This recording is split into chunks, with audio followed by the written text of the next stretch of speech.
Khair, Ustaz Us, dan juga Ibu Bapak yang dirahmati oleh Allah Subhanahu wa taala. Bismillahirrahmanirrahim.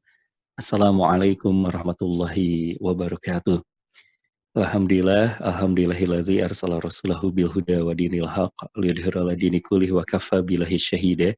Asyhadu an la ilaha illallah wa asyhadu anna Muhammadan abduhu wa rasuluh.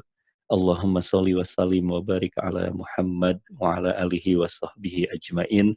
Amin ya Allah ya rabbal alamin. Alhamdulillah, segala pujian patut untuk kita senantiasa panjatkan, senantiasa haturkan kepada Allah Subhanahu wa taala yang senantiasa memberikan kepada kita nikmat, dan mudah-mudahan Allah Subhanahu wa taala mencatat kita sebagai hamba-hambanya yang pandai untuk bersyukur, sehingga kemudian juga banyak nikmat Allah yang senantiasa bertambah untuk kita semuanya. Salawat dan salam semoga terlimpah curahkan kepada Nabi kita Muhammad sallallahu alaihi wasallam, sang teladan agung, teladan mulia sepanjang zaman, yang mudah-mudahan kita bisa terus mengikutinya.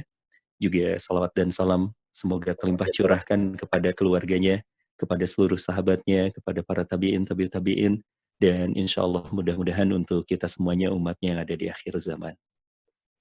Ibu dan Bapak yang dirahmati oleh Allah Subhanahu wa taala, alhamdulillah kita tidak terasa sudah jauh sekali untuk menelusuri jejak langkah perjuangan dari Rasulullah sallallahu alaihi wasallam, dimulai ketika Rasulullah berdakwah sendirian, lalu kemudian juga Rasulullah diperintahkan untuk berdakwah secara terang-terangan.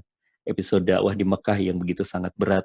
Lalu ada yang namanya episode dakwah di Madinah, yang kita sudah masuk ke tahun kelima kemarin.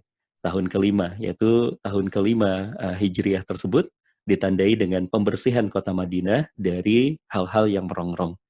Kalau sebelumnya kemudian ada orang-orang yang kita sebut sebagai orang-orang Yahudi yang senantiasa merongrong stabilitas Madinah, dan akhirnya kemudian juga diselesaikan dengan peristiwa datang dari Allah Subhanahu wa taala selepas perang Ahzab. Lalu kemudian juga begitu pula dengan satu yang namanya tuh orang-orang munafik. Orang-orang munafik yang dipelopori atau yang dimotori oleh Abdullah bin Ubay bin Salul, kemudian juga kehilangan posisinya, kehilangan positioningnya di kota Madinah, sehingga kemudian Madinah menjadi kuat. Baik, dan berikutnya apa yang dilakukan, apa yang terjadi di dalam kehidupan Rasulullah Sallallahu Alaihi Wasallam? Kita masuk ke dalam satu hal yang tidak kalah pentingnya, bahkan ini merupakan satu hal yang luar biasa ya, Bapak dan Ibu. Satu hal ini yang menjadi sebuah peristiwa yang nantinya akan memasukkan dakwah Rasulullah Sallallahu Alaihi Wasallam dan para sahabat ini ke satu fase berikutnya, yaitu fase yang namanya diplomatik, kemenangan diplomatik umat Islam. Kalau kemarin-kemarin kan kita mempelajari tentang bagaimana perangnya Rasulullah Sallallahu Alaihi Wasallam. Ya, ada fase jihadnya, fase qitalnya. Nah, sekarang kita masuk ke dalam sebuah fase yang ternyata ini mengantarkan Rasulullah Sallallahu Alaihi Wasallam dan para sahabat justru kepada dakwah yang semakin luas lagi, dakwah yang semakin menginternasional nantinya, Masya Allah. Satu episode dakwah tersebut namanya adalah Perjanjian Hudaybiyah, yang kita sebut sebagai kemenangan diplomatik umat Islam. Mari kita coba untuk melihatnya. Masya Allah, ini sekaligus ya mengingatkan kepada kita. Saya ingat kepada satu buku yang ditulis oleh Ustadz Dr. Antonio Safi Antonio. Beliau kemudian juga menuliskan buku sirah dengan sebuah pendekatan manajemen.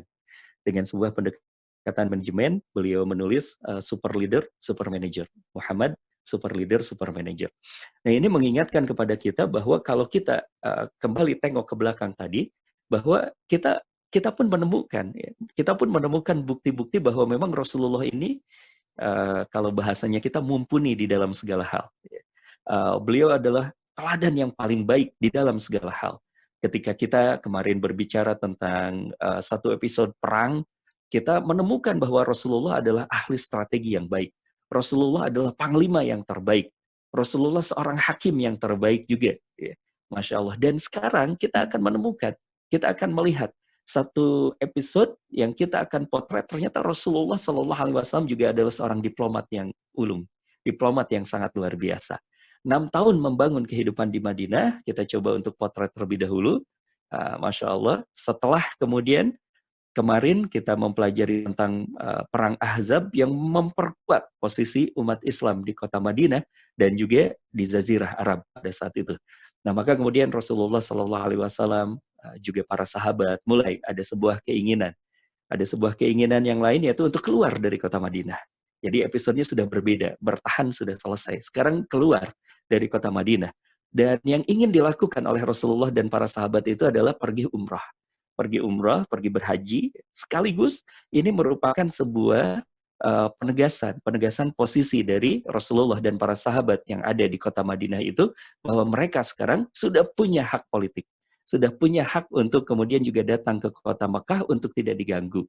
Jadi ini salah satu misinya, yaitu datang ke kota Mekah untuk umroh, tapi sekaligus juga bahwa menuntut hak untuk pergi ke Baitullah. Baik. Nah, kemudian ini juga diperkuat bahwa Rasulullah Shallallahu Alaihi Wasallam bermimpi. Nah, mimpi. Ini sedikit kita coba untuk melihat ya, bahwa memang posisi mimpi para nabi, posisi mimpi para rasul ini wahyu. Wahyu. Jadi berbeda dengan mimpinya kita. Maka kalau misalnya kita bermimpi ya jangan terlalu diperhatikan. Tetapi kalau mimpinya Rasul, mimpinya para nabi, ini menjadi satu hal yang menjadi sumber hukum atau menjadi busro, menjadi kabar gembira. Nah, Rasulullah Shallallahu Alaihi Wasallam kemudian diberikan mimpi oleh Allah Subhanahu Wa Taala bahwa Rasul dan para sahabat memasuki Masjidil Haram. Bukan hanya itu, kemudian mengambil kunci Ka'bah. Bukan hanya itu, kemudian melaksanakan tawaf dan umrah. Ini disampaikan oleh Rasulullah Shallallahu Alaihi Wasallam kepada para sahabat. Sehingga apa? Gembira para sahabat itu. Karena ditafsirkan oleh para sahabat, oh kalau seperti itu berarti kita bisa pergi ke kota Mekah, lalu kemudian kita bisa leluasa untuk ibadah di sana.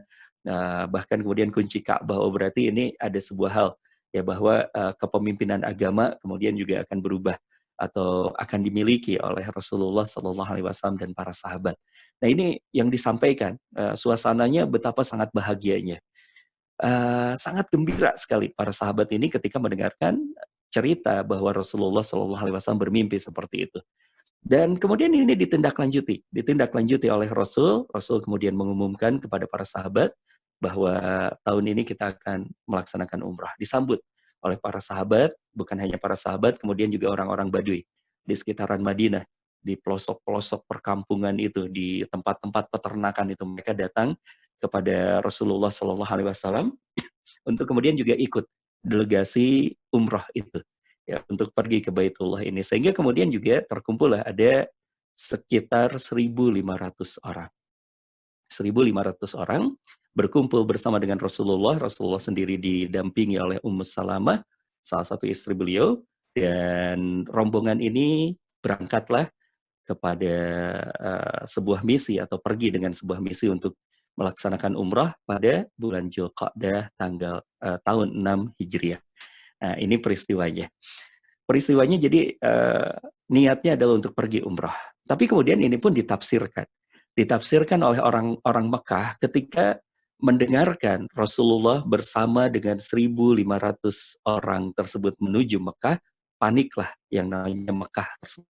Panik Mekah, kemudian akhirnya menyelenggarakan rapat di Na'dwah.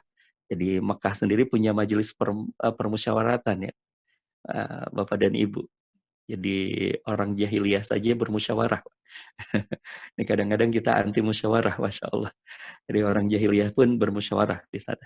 Itu rapat di Madwah, di majelis permusyawaratan, lalu kemudian juga menyampaikan sebuah opsi keputusannya, keputusan di Nadwah ini menghalangi orang-orang Muslim untuk masuk ke Masjidil Haram.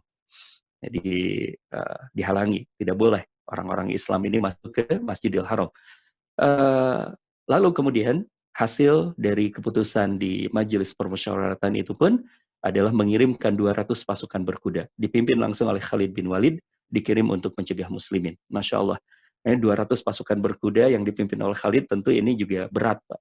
Ini berat karena pasukan berkuda kan cepat. Sementara kemudian juga umat Islam yang memang datang niatnya untuk umrah. Tidak membawa persenjataan, tidak membawa kuda yang dipersiapkan untuk perang begitu. Ya hanya membawa unta, hanya berjalan kaki, seperti itulah yang dihadapi oleh 200 pasukan berkuda yang dipimpin oleh Khalid bin Walid ini. Nah, kemudian ada hal yang menarik Bapak dan Ibu. Ini ada sebuah pelajaran yang pertama. Khalid bin Walid akhirnya mencegat rombongan Rasulullah Shallallahu Alaihi Wasallam ini, ketika Rasulullah dan para sahabat istirahat untuk melaksanakan sholat zuhur, ternyata Khalid kemudian mengamati. Khalid mengamati bahwa ternyata ini nih salah satu titik kelemahannya dari umat Islam. Umat Islam kalau lagi sholat khusyuk. Umat Islam kalau lagi sholat lengah, kata Khalid bin Walid. Maka kemudian kalau seperti itu, 1.000 pasukan ini, 1.500 pasukan ini kita serang saja nanti ketika mereka sedang sholat. Ini keterampilan seorang panglima yang namanya Khalid itu mengamati situasi. Beliau mengamati situasi bahwa di zuhur itu ternyata khusyuk suasananya dan tidak ada yang menjaga, semuanya sholat. Akhirnya kemudian diputuskan kalau seperti itu tunggu lagi nanti umat Islam ini sholat asar. Sholat asar. Dan ini sudah mulai diputuskan bahwa sholat asar nanti kita akan serang. Tetapi Masya Allah, ini ada satu hal yang lagi-lagi menguatkan kepada kita bahwa Allah itu tidak pernah meninggalkan umat Islam, dan ini sekaligus juga kalau kita bicara tentang yang namanya sejarah penerapan hukum Islam, ternyata hukum Islam itu dinamis, Pak. Dinamis. Sholat itu ya harus seperti itu pada hukum asalnya. Tetapi ketika situasi berubah, ketika suasana berubah, lalu kemudian apa yang diturunkan oleh Allah Subhanahu wa taala? Allah menurunkan sebuah syariat yang namanya sholat khauf. Apa itu sholat khauf? Yaitu sholat khusus yang dilakukan ketika situasi sedang tidak memungkinkan untuk sholat normal. Tidak memungkinkan untuk sholat normal. Sedang ada ancaman. Sedang ada sebuah peristiwa yang itu bisa membahayakan umat Islam. Sedang membahayakan kita. Sedang membahayakan orang-orang. Maka kemudian Allah Subhanahu wa taala mensyariatkan sholat khauf. Sholat khauf itu seperti apa? Teknisnya kurang lebih seperti ini. Jadi dibagi menjadi 2 saf atau 3 saf, ya, dibagi menjadi 2 saf atau 3 saf, dan itu tidak semuanya bersamaan sholatnya, tidak semuanya bersamaan sholatnya. Jadi misalnya di saf pertama sudah sholat, saf kedua itu berjaga, gitu ya. Kemudian saf yang kedua masuk ke rakaat berikutnya, saf ketiga yang berjaga, dan seterusnya begitu. Nah ini adalah sebuah hal yang mengajarkan kepada kita semuanya, mengambil sebuah kesimpulan untuk kita semuanya bahwa syariat itu fleksibel, Pak. Syariat itu kemudian juga menjawab yang namanya itu yang namanya itu situasi. Ya. Jadi ini pun mengajarkan kepada kita ya, apalagi kita sekarang ini sedang ada di masa pandemi, bahwa kalau belajar fikih sekaligus harus belajar juga usul fikih. Kalau kita bicara tentang hukum, sekaligus juga kita bicara tentang bagaimana sih hukum ini masuknya yang sabat atau yang mutaghayirat, yang kokoh atau kemudian juga yang bisa berubah, merespon situasi. Nah, ini salah satu contohnya Pak Bu. Salah satu contohnya yaitu ketika situasi berubah, maka syariat sholat berubah. Yang awalnya itu harus khusyuk begitu dan seterusnya. Ini kemudian juga boleh sambil berperang gitu ya. Nah ini sholat khauf. Baik, ini kejadiannya reaksi Mekah dan kemudian diturunkannya syariat salat khauf. Lalu kemudian Rasulullah Shallallahu Alaihi Wasallam tetap merespon juga datangnya Khalid ini. Apa yang dilakukan oleh Rasulullah? Rasulullah memang tidak berniat untuk berperang. Para sahabat juga tidak berniat untuk berperang. Makanya kemudian yang dilakukan oleh Rasulullah Shallallahu Alaihi Wasallam, Rasul menghindari jalur perjalanan biasa menuju Mekah. Kenapa? Karena nggak mau berperang. Ini sekaligus mengingatkan kita bahwa memang kemarin ketika kita mendapatkan atau mempelajari di dalam sebuah episode kehidupan Rasulullah itu ada perang. Perang itu bukan tujuan, Pak. Perang itu bukan tujuan, tetapi perang ini adalah sebuah strategi yang lagi-lagi merespon. Yang lagi-lagi merespon sebuah suasana bahwa memang perlu ada diperlukan pada saat itu perang, ya maka kemudian perang dilakukan. Tetapi kemudian pada intinya Rasulullah dan para sahabat umat Islam semuanya itu menginginkan damai, menginginkan tidak berperang. Maka kemudian ini pun dibuktikan oleh Rasulullah. Rasulullah malah memilih jalan yang lain biar menghindari konfrontasi dengan pasukannya Khalid bin Walid. Lalu tidak berhenti di situ, Rasulullah Shallallahu Alaihi Wasallam pun ketika beristirahat di sekitaran Hudaybiyah, Rasulullah mengirimkan utusannya untuk berdiplomasi dengan yang namanya kota Mekah. Dikirimlah seorang yang namanya Budail bin Warqa al-Khuzai dari Bani Khuza'ah sebagai diplomat perantara Rasulullah dan Quraisy. Datanglah beliau menemui para petinggi Quraisy, menjelaskan tentang situasinya, menjelaskan tentang posisinya bahwa Rasulullah dan para sahabat tidak hendak berperang. Tapi Rasulullah dan para sahabat ini ingin masuk ke kota Mekah untuk haji saja, untuk umrah saja. ya untuk melaksanakan umroh dan habis itu bisa pulang kembali ke Madinah, tidak akan ada pertumpahan darah. Begitu yang disampaikan oleh Budayl bin Warqa' al-Khuzai. Dan ini direspon oleh Mekah, ya, direspon oleh Mekah. Orang Quraisy ini mengutus Mikraz dan Hafs. Namun kemudian ditolak oleh Nabi, ya. Ditolak oleh Nabi karena beliau, ya, ini salah satu bukti kecerdikan Rasulullah Shallallahu Alaihi Wasallam. Ketika dikirim, ya, seorang diplomat dari Mekah, dua orang diplomat, maaf, Mikraz dan Hafs ini, Rasulullah langsung memapping. Ya, Rasulullah langsung kemudian juga melihat bahwa orang-orang ini tidak bisa dipercaya. Yang dua orang ini tidak bisa dipercaya. Lalu kemudian Rasulullah mengatakan kepada utusan dari Quraisy ini bahwa coba kirim yang lain. Aku tidak mau berinteraksi dengan dua orang ini karena dua orang ini dikenal sebagai orang pendusta, kata Rasulullah Shallallahu Alaihi Wasallam. Nah ini dari sini saja kita sudah melihat bahwa memang posisi Rasulullah sudah mulai menang, sudah sangat kuat, ya, sangat kuat di dalam diplomasi ini.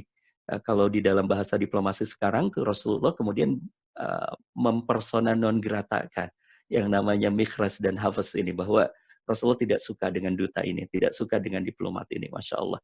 Nah, tetapi kemudian juga yang menarik, respon dari Mekah. Respon dari Mekah mengiyahkan, menarik dua duta ini. Mikraz dan Hafs ini ditarik, ya, lalu kemudian juga Rasulullah mengutus utusan yang lain, namanya Al-Khulais bin Al-Qamah dari Bani Kinanah. Dari Bani Kinanah. Ini memang orangnya lembut dari Bani Kinanah ini, dikirimkan.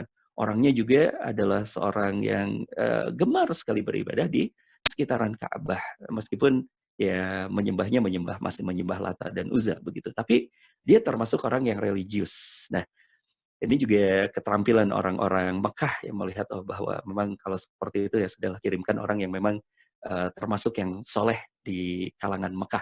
Dikirimkan kepada Rasulullah Shallallahu Alaihi Wasallam. Nah, Rasul kemudian juga melihat lagi peluang, karena yang dikirimkan adalah Al-Hulais bin Al-Qamah. Rasul juga memotret beliau bahwa ini orang yang sangat religius. Maka bagaimana kemudian menghadapi orang yang sangat religius dalam versi mereka seperti itu? Rasulullah Shallallahu Alaihi Wasallam membangun yang namanya kedekatan spiritual dengan Al-Hulais ini dengan apa?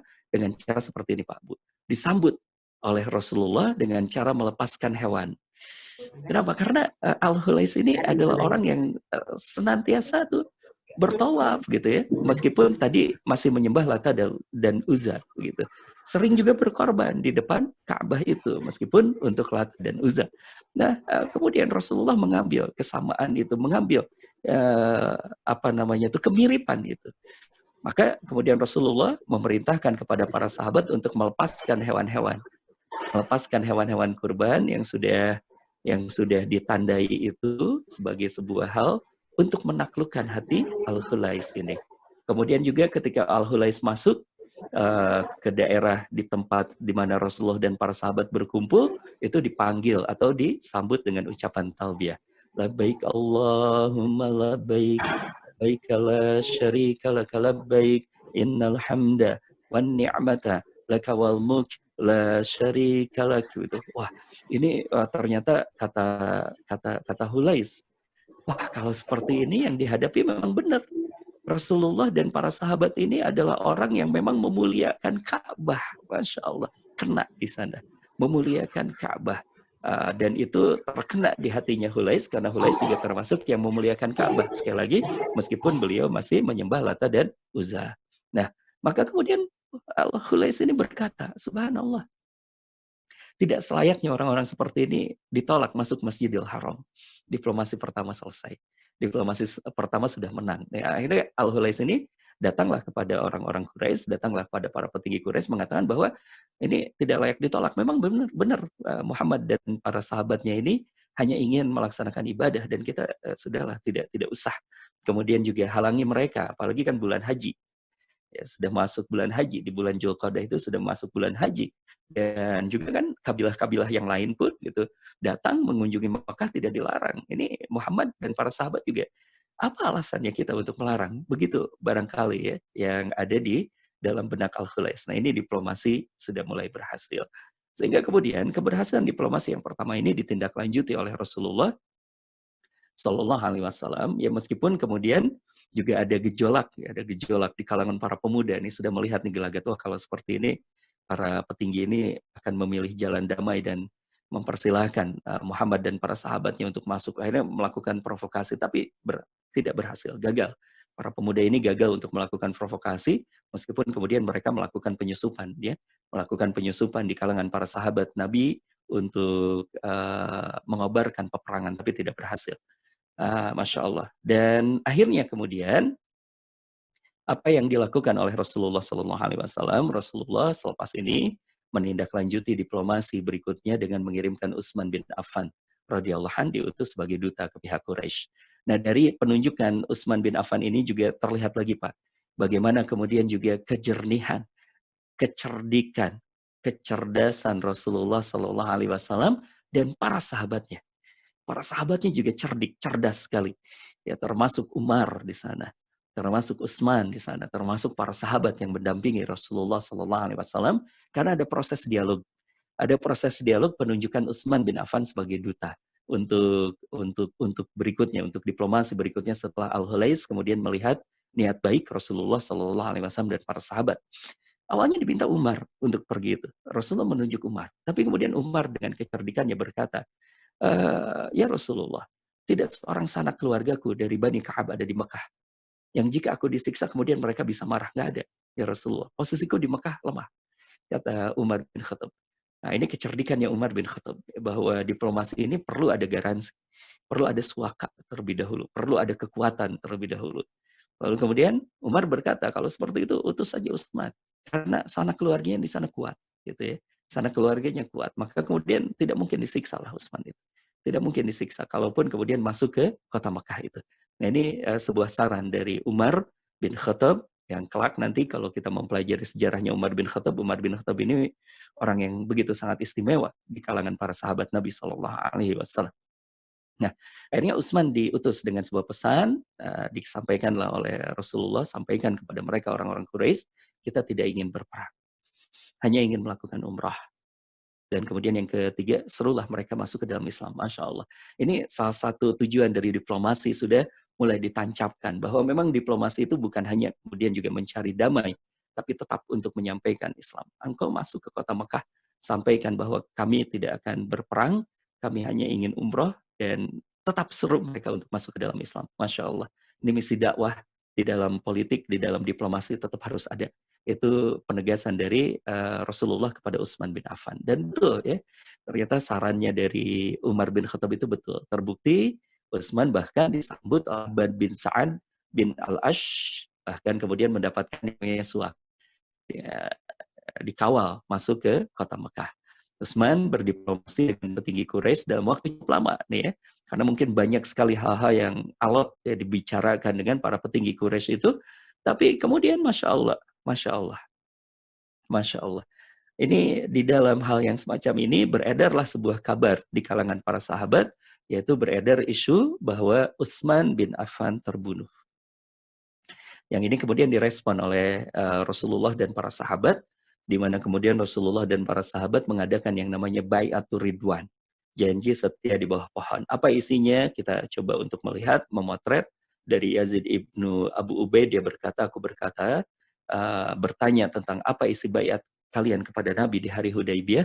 Isinya itu untuk menyongsong kematian. Jadi memang Rasulullah kemudian mengumpulkan para sahabat dan berkata, jika Utsman betul-betul terbunuh di kota Mekah, maka kita tidak akan pernah kembali ke kota Madinah sebelum kemudian kita membereskan urusan ini. Kita akan serang Mekah begitu. Masya Allah. Padahal kenapa? Padahal Rasulullah dan para sahabat tidak bawa peralatan perang begitu ya. Hanya sekedarnya saja sebagai seorang pengembara begitu, atau sebagai seorang kafilah perjalanan biasa, tidak membawa senjata.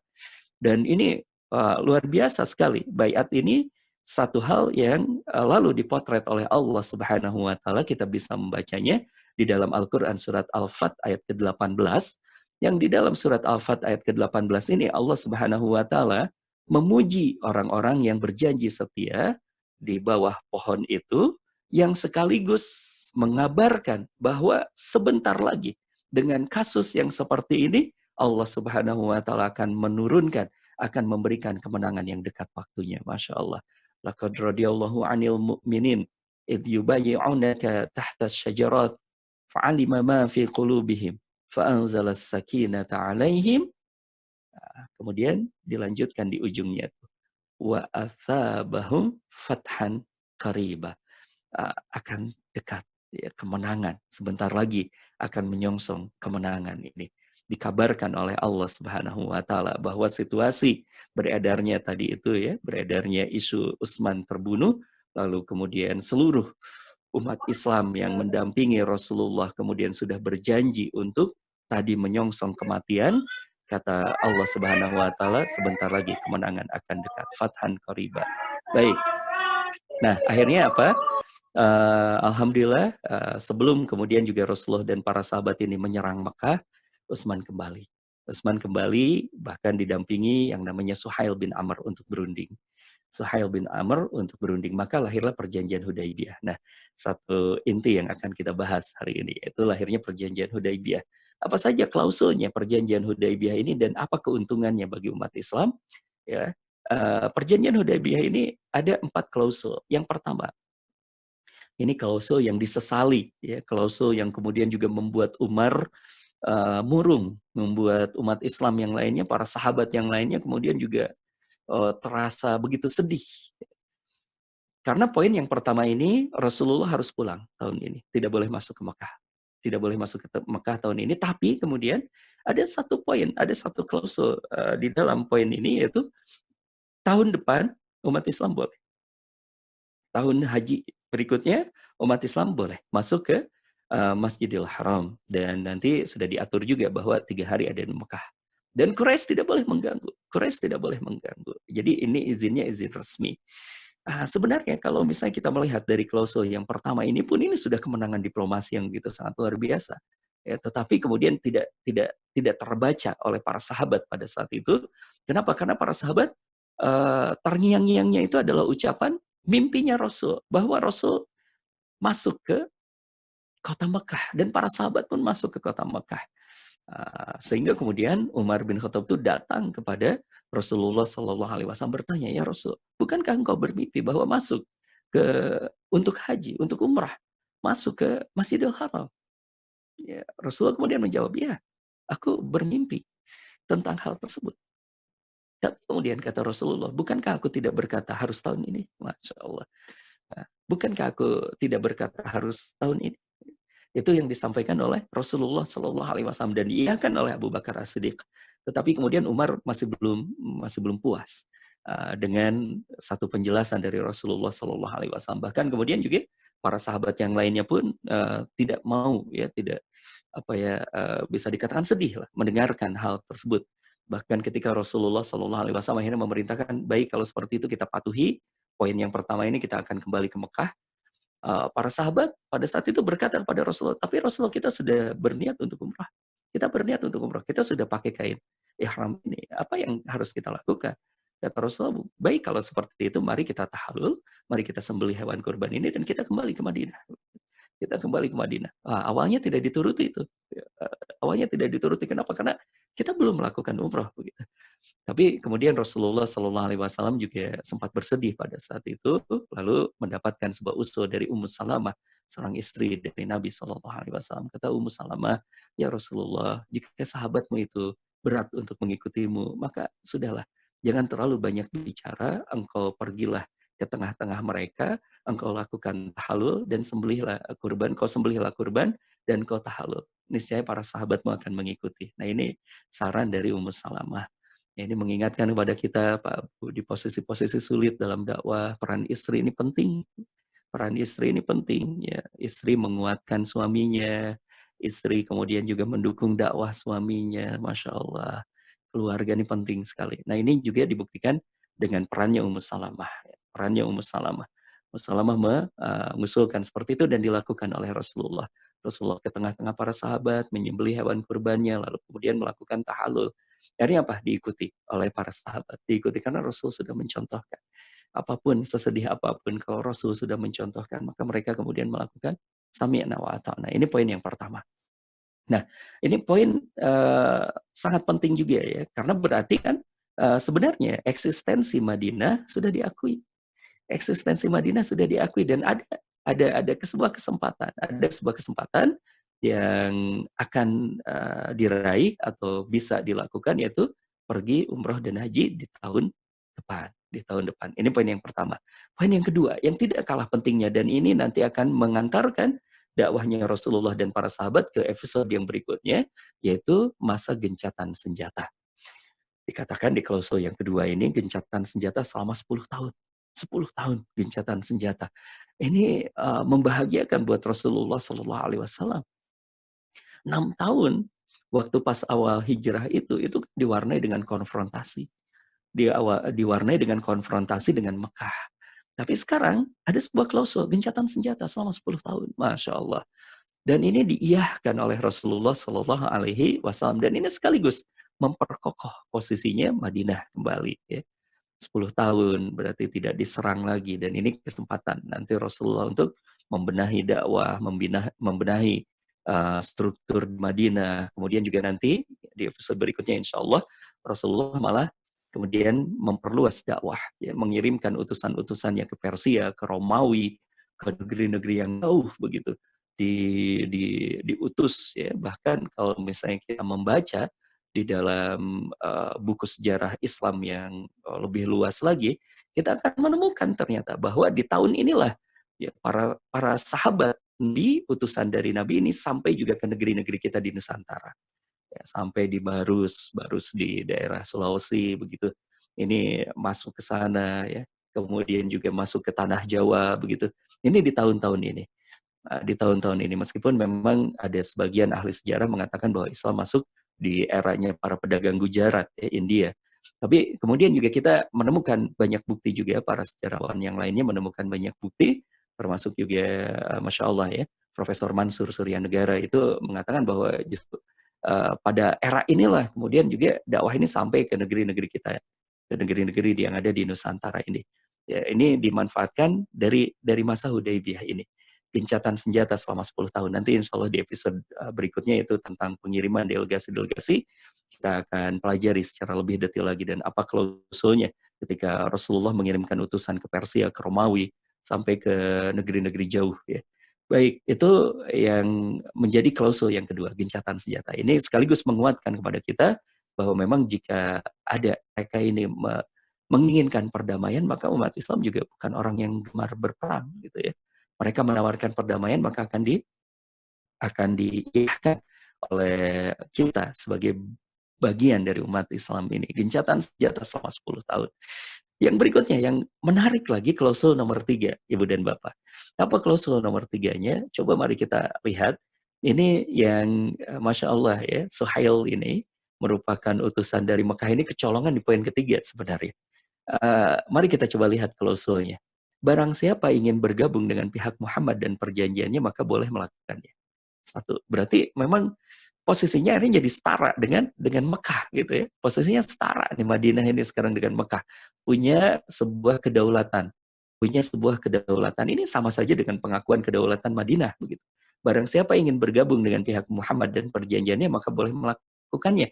Barang siapa ingin bergabung dengan pihak Quraisy, maka boleh melakukannya. Jadi sudah diakui ada dua entitas kedaulatan, yaitu ada Mekah, ada Madinah. Dan disampaikan lagi, kabilah manapun yang bergabung dengan salah satu pihak, maka kabilah itu menjadi bagian dari pihak tersebut. Ini pengakuan kedaulatan, Pak. Sehingga penyerangan yang ditujukan kepada kabilah tertentu dianggap sebagai penyerangan terhadap pihak yang bersangkutan dengannya. Ini kemenangan diplomatik. Ya, kemenangan diplomatik. Sehingga Madinah pada saat itu diakui sebagai entitas yang independen, berdaulat, dan boleh ya mengadakan yang namanya itu persekutuan, boleh mengadakan yang namanya itu perjanjian dengan pihak manapun, dan itu diakui oleh Mekah. Ini kemenangan diplomatik yang ketiga. Yang berikutnya, di klausul nomor 4 lebih blunder lagi Suhail. Ya. Ini makanya ketika datang Suhail, Rasulullah itu tersenyum. Wah, ini orang yang akan memudahkan kita. Gitu ya. Karena Suhail ini bukan orang yang terampil berdiplomasi. Gitu. Dan Rasulullah kemudian paham tentang hal itu. Maka kemudian diajukan klausul yang seperti ini dan mematikan langkah Suhail. Ya. Di poin yang keempat lebih blunder lagi Suhail. Apa poin yang keempat? Siapapun orang Quraisy yang mendatangi Muhammad tanpa izin walinya, maka dia harus dikembalikan kepada pihak Quraisy. Jadi misalnya nih ada umat Islam, ya, ada seseorang yang masuk Islam di Mekah, lalu kemudian lari ke Madinah, itu harus dibalikan kembali ke Mekah, dikembalikan lagi ke Mekah. Ini peluangnya apa? Berarti memang akhirnya ya tetap ada umat Islam yang ada di Mekah kan. Ini sebenarnya keuntungan buat Rasulullah Shallallahu Alaihi Wasallam dan para sahabat begitu. Tetap ada informan, tetap ada segala macam segala sesuatu koneksi dengan umat Islam yang ada di Mekah. Ini Suhail tidak melihat hal semacam ini, seolah-olah kemudian orang-orang Mekah ini jadi berhasil menawan orang-orang Islam yang ingin melarikan diri ke Madinah, tetapi ini sebuah kekuatan yang sedang dibangun oleh Rasulullah Sallallahu Alaihi Wasallam. Ya. Kemudian yang menarik lagi, ada klausul yang berikutnya di poin nomor 4 ini, siapapun yang melarikan diri dari pihak Muhammad yang mendatangi Quraisy, maka tidak boleh dikembalikan kepadanya. Ini apa? Ya berarti kan orang murtad ini Pak. Ini orang murtad, ya, ingin kembali itu ke kota Mekah, ya sudah silahkan, kata Rasulullah. Ya di poin ini silahkan, dan tidak usah dikembalikan ke Madinah. Ini kecerdikannya Rasulullah. Berarti apa yang sedang dilakukan oleh Rasulullah? Rasulullah ingin membersihkan. Ya, ingin membersihkan yang namanya Madinah ini dari orang-orang yang memang ya kalau mau totalan lah gitu ya. Kalau mau murtad sekalian, pergi aja ke Mekah, nggak apa-apa begitu ya. Sehingga kemudian Madinah semakin kuat, masya Allah. Nah ini klausul-klausul yang sangat luar biasa.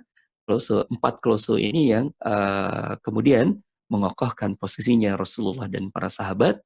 Telah lahir kedaulatan Madinah yang diakui, kedaulatan Madinah ini diakui, dan kemudian juga berarti Mekah pun tidak boleh lagi mengganggu Madinah. Ini kemenangan diplomatik yang sangat luar biasa, yang memang diwarnai dengan pengorbanan juga yang luar biasa. Apa pengorbanannya? Yaitu Rasulullah dan para sahabat tidak jadi kan masuk ke kota Makkah itu. Baik, nah ini ada kejadian beserta perjanjian Hudaybiyah ini. Tadi sudah disinggung sedikit, ya ini pernak-perniknya, bahwa memang tidak begitu mulus juga perjanjian Hudaybiyah ini, murungnya umat muslimin, gelisahnya Umar bin Khattab, tadi sudah diceritakan, dan kemudian juga ada satu krisis yang menimpa muslimah. Tadi perjanjian itu sekaligus juga ada sebuah celah yang dimanfaatkan oleh orang-orang Mekah itu, yaitu tentang para wanita mukminah yang hijrah. Pada saat itu memang ada beberapa wanita mukminah yang datang menemui beliau, ya menemui Rasulullah ke Madinah tanpa wali, tanpa wali. Dan ini kemudian Rasulullah Shallallahu Alaihi Wasallam diminta oleh orang Mekah ini sudah ada perjanjian seperti ini, maka kembalikan wanita ini ke Mekah begitu. Wah ini masya Allah. Dan ini lalu kemudian Allah Subhanahu Wa Taala menurunkan Al-Quran surat Al-Mumtahanah ayat ke-10. Ya. Kita bisa baca di surat Al-Mumtahanah ini isinya adalah tidak boleh. Isinya tidak boleh. Jadi klausul ini disusulkan bahwa karena wanita-wanita ini, ya wanita-wanita ini datang ke kota Madinah ini sebelum perjanjian Hudaybiyah ini, maka kemudian pilihannya adalah bercerai. Begitu masya Allah. Ini luar biasa ya. Krisis yang menimpa para wanita mukminah yang hijrah ini, tetapi kemudian dijawab oleh Allah dengan surat Al-Mumtahanah ayat 10 ini ya. Yang kemudian mensyariatkan akhirnya ya sudah bercerai. Berarti kalau seperti itu kan sudah independen. Sudah tidak ada urusannya dengan wali yang tertinggal di kota Mekah begitu. Baik. Kemudian juga ada kasus lagi yaitu ada orang-orang lemah bernama Abu Basir yang kemudian juga di Mekah masih ditindas juga. Tapi masya Allah Abu Basir ini apa ya, diberikan ilham oleh Allah Subhanahu Wa Taala, dibimbing oleh Allah Subhanahu Wa Taala untuk pergi ke sebuah tempat antara Mekah dan Madinah, dan kemudian melakukan apa? Melakukan yang namanya tuh perongrongan terhadap orang-orang Mekah yang lewat ke arah rombongan Abu Basir ini, sehingga kemudian orang Mekah ini mengatakan, aduh ini Abu Basir ini mengganggu Mekah, dan akhirnya kemudian merevisi perjanjian Hudaybiyah ini dengan memperbolehkan Abu Basir dan orang-orang lemah ini masuk ke kota Madinah. Selesai urusannya. Masya Allah. Nah ini pernak-perniknya perjanjian Hudaybiyah, dan yang menariknya adalah Bapak dan Ibu, ternyata di masa-masa damai ini akhirnya orang-orang Quraisy pun sempat berpikir, ya, sempat berpikir jernih. Para petinggi di sana sempat berpikir jernih karena sudah tidak memikirkan lagi konfrontasi dengan Madinah. Akhirnya apa? Ada sebuah hikmah yang begitu sangat besar, Pak Bu. Ini mengingatkan kepada kita bahwa di masa-masa damai inilah ya ada sebuah peluang. Ya, orang-orang yang akhirnya berhenti untuk memikirkan memerangi Madinah ini berpikir. Akhirnya menemukan sebuah kebenaran dari Islam. Ada 3 tokoh yang masuk selepas perjanjian Hudaybiyah ini. Di masa perdamaian di masa gencatan senjata ini ada 3 tokoh yang masuk. Amr bin Ash. Amr bin Ash ini siapa? Amr bin Ash ini adalah seorang diplomat ulung, Masya Allah. Seorang yang ahli sekali nego, ya. Dan ini berarti kemenangan buat para sahabat, kemenangan buat Rasulullah dan para sahabat. Karena masuknya Amr bin Ash ini, Masya Allah, berarti kemenangan seorang diplomat yang sangat luar biasa dari mereka, kemudian malah masuk Islam. Dan yang berikutnya, tidak kalah pentingnya, di masa perdamaian ini justru Khalid bin Walid masuk Islam. Masya Allah. Tadi kekuatan politik, begitu ya, kekuatan politik, kekuatan diplomasi masuk, ya, tokoh diplomat masuk, Amr bin Ash, ini tokoh militer, panglima perang, kemudian juga masuk Islam justru di masa damai, di masa gencatan senjata, Khalid bin Walid. Dan tidak berhenti di situ, ada Utsman bin Talha, seorang yang namanya juga seorang saudagar besar, seorang saudagar besar dan seorang pemimpin yang sangat berpengaruh, masuk Islam juga. 3 tokoh ini yang kemudian Rasulullah menyambut 3 tokoh ini sambil tersenyum dan mengatakan bahwa jantung Mekah sudah kita genggam. Jantungnya Mekah sudah kita genggam. Karena 3 tokoh ini sudah masuk. Ada Amr bin Ash, ada Khalid bin Walid, ada Utsman bin Talha. Masya Allah, ini Bapak dan Ibu pelajaran besar dari sebuah episode kehidupan Rasulullah, dan ini masuk ke fase diplomasi. Fase perjuangan diplomasi yang dilakukan oleh Rasulullah SAW yang tidak mudah, ya, karena melalui yang namanya fase berdarah-darah di dalam fase peperangan. Nanti itu kita akan masuk ke dalam sebuah episode babak baru dakwah, itu syiar dakwah internasional, di mana kita akan membaca nanti, mempelajari nanti bagaimana kemudian Rasulullah menyebarkan dakwah sampai ke seluruh penjuru dunia. Masya Allah. Tapi itu saja dulu, mudah-mudahan ini bisa menyegarkan ingatan kita kepada Rasulullah Sallallahu Alaihi Wasallam, semakin menguatkan ikatan kita, kekaguman kita pada Rasulullah. Kita akan menemukan betapa Rasulullah benar uswatun hasanah di setiap apapun, ya, di setiap posisi apapun beliau, termasuk juga posisi yang namanya itu diplomat, ya. Ketika beliau menjadi seorang diplomat atau posisi diplomasi pun beliau unggul, ya. Masya Allah, luar biasa.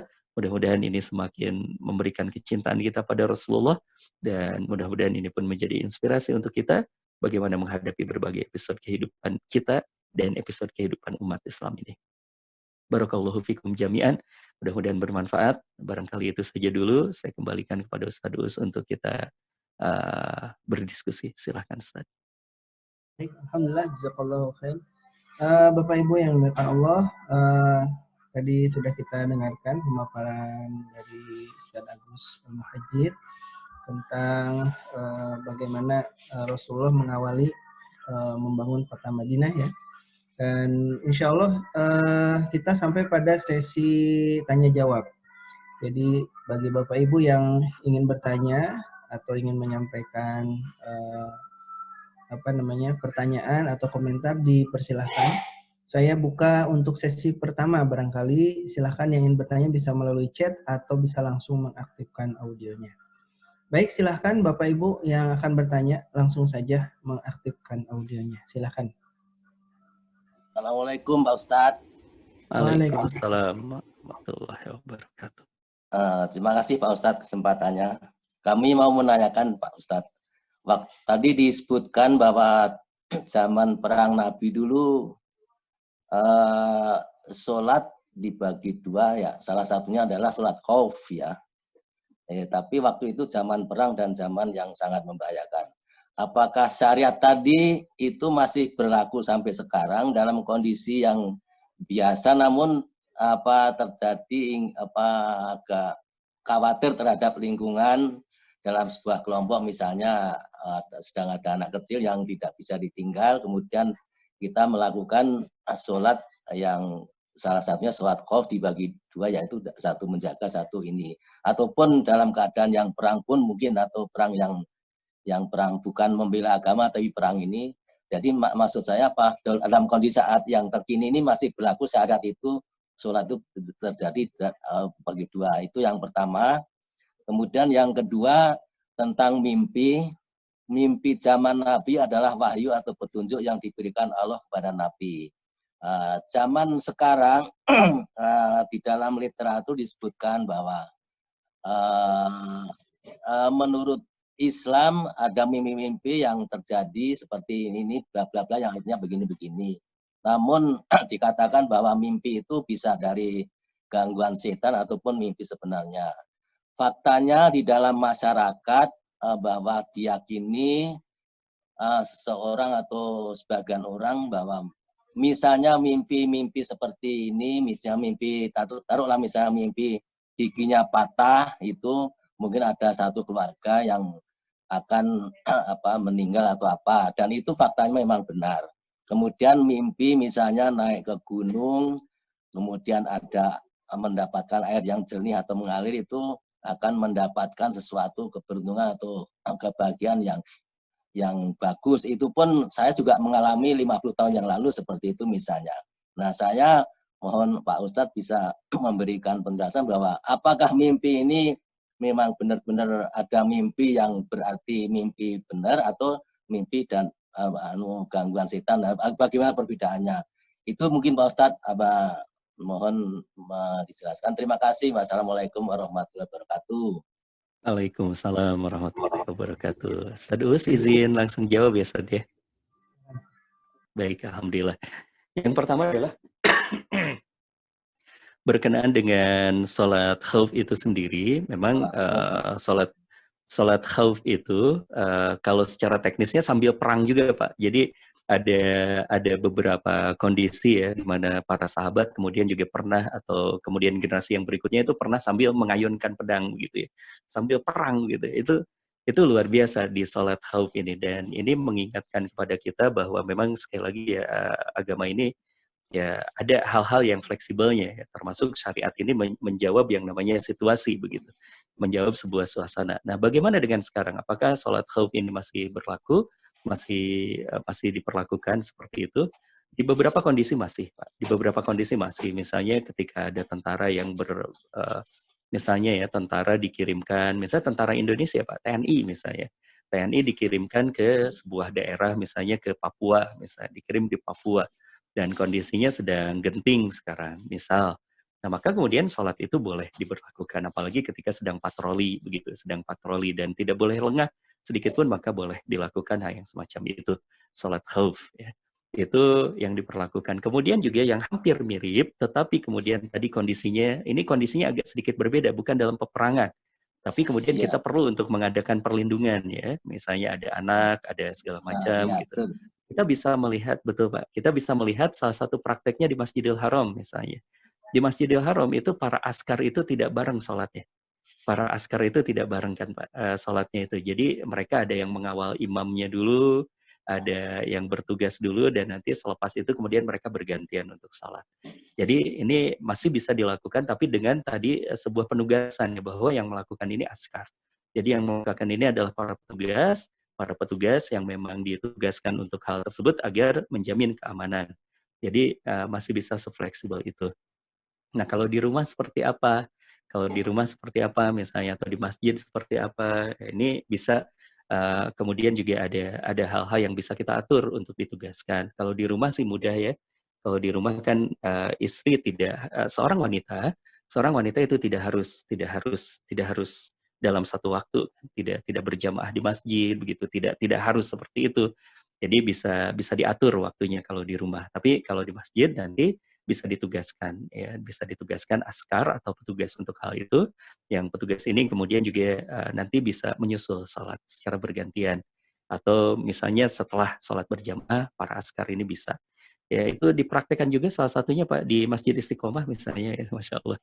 Itu kalau misalnya sedang ada kajian, apalagi di masa-masa seperti ini, teman-teman pemuda itu ada yang memang secara bergantian untuk sholatnya itu tidak bareng untuk berjamaah. Nah, kurang lebih seperti itu untuk sholat khauf. Wallahu a'lam. Itu sepengetahuan saya, barangkali nanti ada hasanah yang lainnya kita bisa pelajari lagi. Untuk sholat khauf Pak. Kemudian untuk mimpi, ini yang menarik nih Pak. Untuk mimpi ini sangat menarik karena yang pertama itu memang betul bahwa Allah Subhanahu wa taala ini juga dalam tanda petik ya mempergunakan mimpi untuk memberikan kepada kita petunjuk, memberikan kepada kita yang namanya itu apa ya namanya tuh firasat atau petunjuk.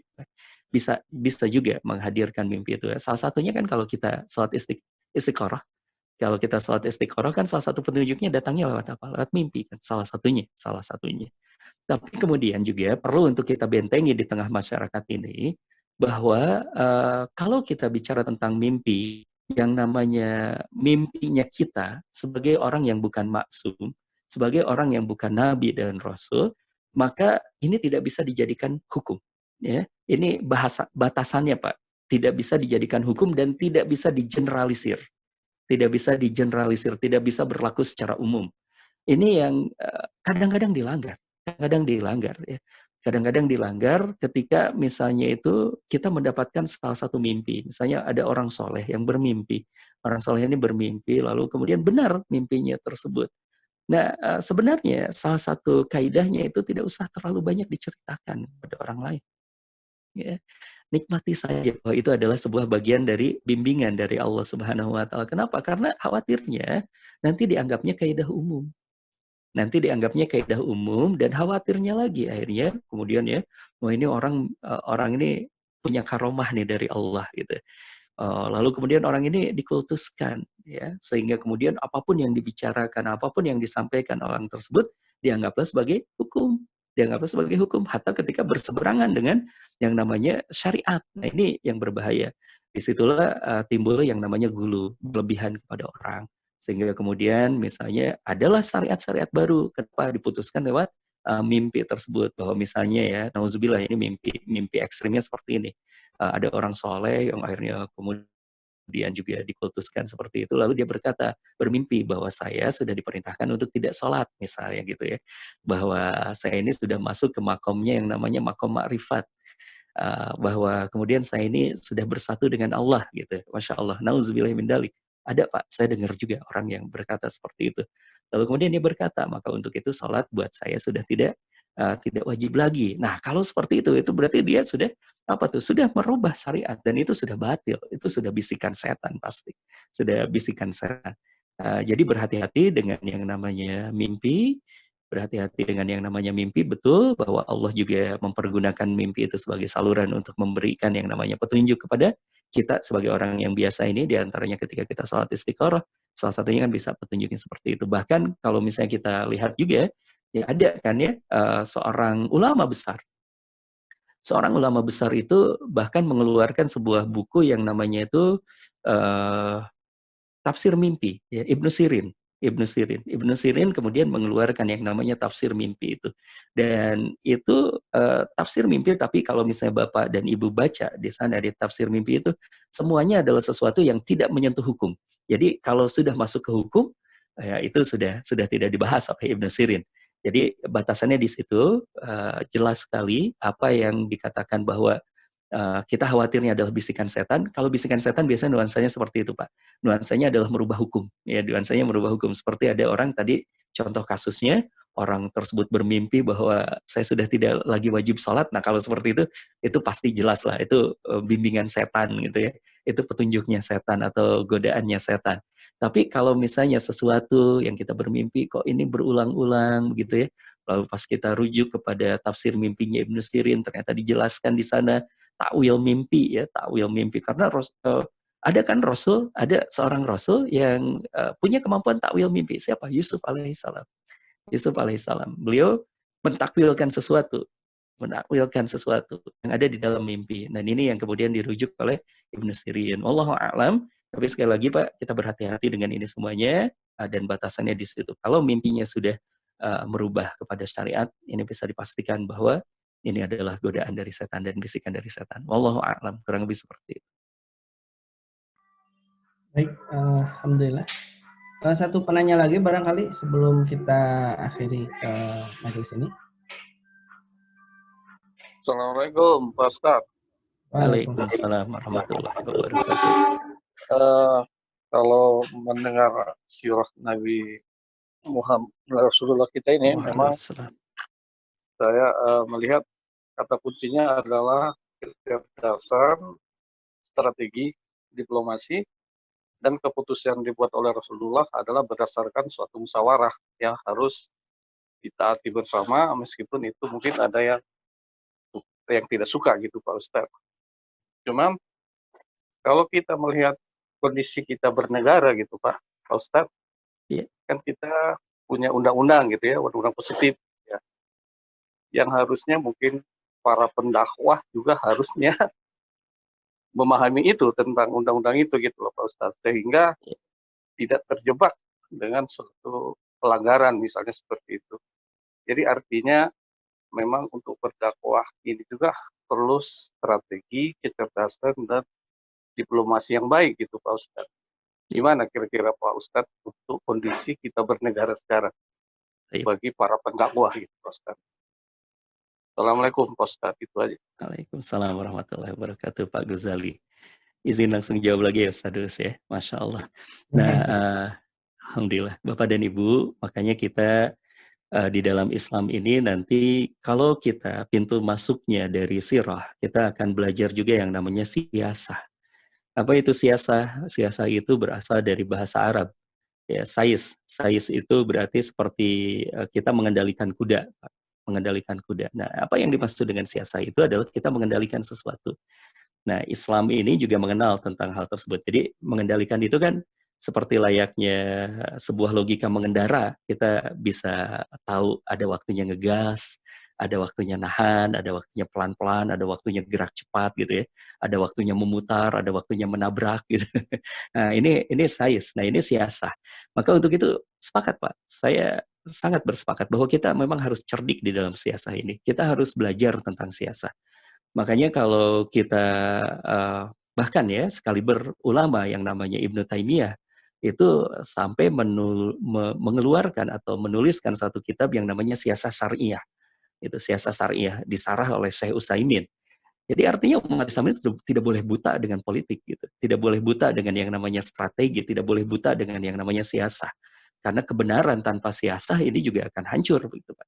Ini yang kemudian juga perlu untuk kita pahami tentang hal tersebut ya. Tentang strategi perang pemikiran, perang informasi dan sebagai halnya ya.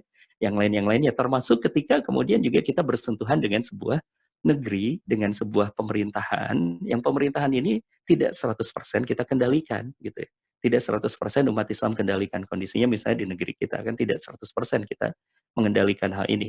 Nah, maka untuk itu memang perlu untuk kita kembali kepada sejarah Islam yang ada di Indonesia juga. Bagaimana kemudian kita mempelajari yang namanya tuh diplomasi yang dilakukan oleh misalnya ya oleh Muhammad Nasir begitu. Itu sangat luar biasa sekali. Nah, perlu rasanya para politisi, para dai kemudian mengingatkan kembali juga apa yang merupakan inti-inti pemikiran dari Muhammad Nasir atau inti-inti pemikiran dari Haji Umar Said Cokro Aminoto atau Pak Cokro yang menyampaikan bahwa beginilah seharusnya kita mengatur negeri kita ini. Diplomasi yang dilakukan oleh Muhammad Nasir di sidang-sidang konstituante misalnya, itu menyampaikan bahwa memang akomodasi terhadap umat Islam ini menjadi satu hal yang sangat penting, gitu ya, satu hal yang sangat penting. Beliau mengatakan misalnya ketika perdebatan antara kekuatan umat Islam yang diwakili oleh Masyumi pada saat itu dengan orang-orang nasionalis di PNI, kemudian juga orang-orang komunis, ada PKI di sana, itu kemudian ada sebuah perdebatan yang begitu sangat sangat kental berkenaan dengan falsafah negeri kita, berkenaan dengan ideologi negeri kita, yang lalu kemudian disampaikan oleh Muhammad Nasir, jika kita ingin membangun sebuah negeri yang kuat, maka negeri yang kuat itu harus berdasarkan sebuah realita politik dan realita sosial yang ada, realita budaya yang ada, begitu. Dan realitanya di umat Islam di Indonesia ini, umat Islam itu sudah sangat kokoh di negeri kita. Mereka umat Islam ini sudah sangat patuh kepada aturannya mereka. Maka jika kemudian ingin mengatur umat Islam, akomodir. Yang namanya itu adalah ideologinya Islam. Karena jauh lebih mudah mengatur umat Islam. Kalau misalnya itu bersentuhan dengan akidah. Jadi misalnya nggak boleh nyuri. Kenapa? Karena ini haram. Itu nurut umat Islam itu. Kalau misalnya nggak boleh nyuri, ini ada pasal KUHP. Orang masih senyum-senyum gitu. Tapi kalau misalnya dikatakan nggak boleh nyuri, kenapa? Karena di dalam Islam ini tidak boleh. Nah itu nurut umat Islam itu. Itu yang disampaikan oleh Muhammad Nasir. Sehingga ini memang sangat menarik, tapi terjadi perdebatan ya dengan Aidit, dengan dengan Soekarno begitu. Ini terjadi perdebatan di konstituante itu yang sangat luar biasa, dan sebenarnya sudah menang posisi politiknya umat Islam pada saat itu, sebelum kemudian Soekarno kan melakukan dekret presiden ya, membubarkan parlemen pada saat itu. Padahal sudah menang posisinya. Perdebatan Muhammad Nasir pada saat itu di meja perundingan. Di meja perundingan di mana? Di Dewan Konstituante. Ya, ini menarik. Tapi wallahu alam, kita bisa membaca lagi. Silahkan kita bisa baca lagi sejarah-sejarah itu. Tapi pada intinya saya sepakat dengan Bapak bahwa memang ini perlu kita melek terhadap siasah, terhadap kondisi politik, dan termasuk kemudian juga para dai pun ya memang jangan segan-segan Pak untuk menasehati ya para dai, untuk menasehati ketika kemudian juga ada produk-produk politik berupa undang-undang, berupa peraturan, itu para dai harus bersuara juga ya, harus bersuara juga, sehingga kemudian juga produk-produk hasil dari siasah, hasil dari politik, entah itu di parlemen atau di pemerintahan, itu tidak mengancam yang namanya tuh kepentingan umat Islam, kepentingan dakwah, kepentingan pendidikan, dan seterusnya. Maka sekali lagi ini menyampaikan kita pada sebuah kesimpulan, ad-dinu nasihat, agama itu nasihat, dan Islam itu syamil mutakamil. Islam itu tidak sekuler. Ya, Islam itu bukan sebuah agama yang mengatakan bahwa kami ada di masjid, pemerintahan serahkan pada orang lain. Tidak seperti itu. Tapi kita akan berkata, kami ada di masjid, kami ada di pasar, kami ada di sekolah, dan kami kemudian juga akan ada bersama-sama dengan orang-orang yang mengatur negeri ini. Inilah Islam ya, dengan corak syamil mutakamil, utuh dan menyeluruh, sempurna. Kurang lebih seperti itu. Allahu a'lam. Baik, alhamdulillah. Nampaknya waktu juga Ustaz yang harus memisahkan kita. Masya Allah. Alhamdulillah, meskipun mungkin masih banyak pertanyaan dari Bapak Ibu sekalian, disimpan dulu. Kita insya Allah minggu depan akan lanjutkan kajian siro. Dan karena waktu yang Pak Us, sedikit aja Pak. Sedikit aja Pak. Tadi Pak Agus menyampaikan Barus itu di Sulawesi. Barus itu ada di Tapanuli, Pak, Sumatera Utara. Iya. Baik, terima kasih Pak. Koreksinya terima kasih Pak Riyandi. Ya, siap. Terima kasih Pak Riyandi. Baik, Bapak Ibu, kita akhiri saja untuk kajian kita pagi hari ini. Terima kasih kepada Bapak Ibu yang sudah hadir istiqomah di majelis ini. Juga terima kasih Ustaz Agus yang sudah menyampaikan materinya. Mudah-mudahan apa yang kita dapatkan menjadi inspirasi dan memberikan perubahan-perubahan yang baik dalam hidup kita. Kita akhiri bersama-sama dengan membaca hamdalah dan doa kifaratul majlis. Alhamdulillahirabbil alamin. Subhanakallahumma wa bihamdika asyhadu an la ilaha illa anta astaghfiruka wa atubu ilaik.